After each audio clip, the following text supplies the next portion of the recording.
Le Parti démocratique au pouvoir en Guinée équatoriale a commémoré son 40e anniversaire le 5 juillet 2026 à Mongomo, lors d'une cérémonie marquée par la présence du couple présidentiel autour d'un message axé sur la paix, l'unité et le développement. Le chef de l'État a appelé à la vigilance face aux défis actuels tout en mettant en avant les avancées enregistrées en matière d'infrastructures, de santé et de gestion des ressources nationales. Une assurance maladie universelle annoncée pour cette année a également été présentée comme une réforme majeure.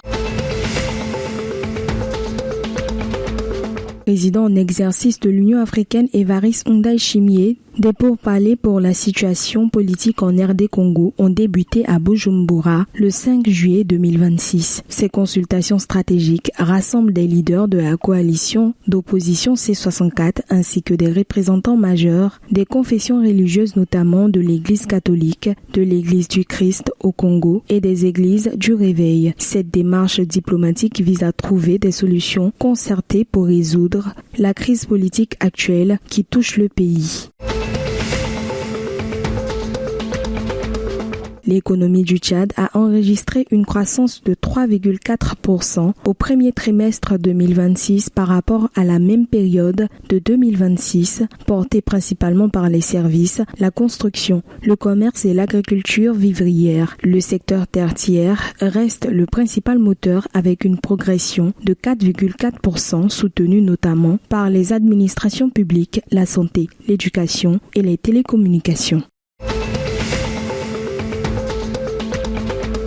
Afin d'accroître sa souveraineté alimentaire, le Gabon intensifie sa collaboration avec l'Institut international d'agriculture tropicale au moyen de programmes centrés sur l'innovation et la recherche agricole. Ce partenariat porte sur la production in vitro de 60 000 plantes de bananiers ainsi que de 5 millions de boutures de manioc. Il prévoit également la mise en place de solutions numériques pour optimiser le suivi des cultures et garantir la sécurité sémencière.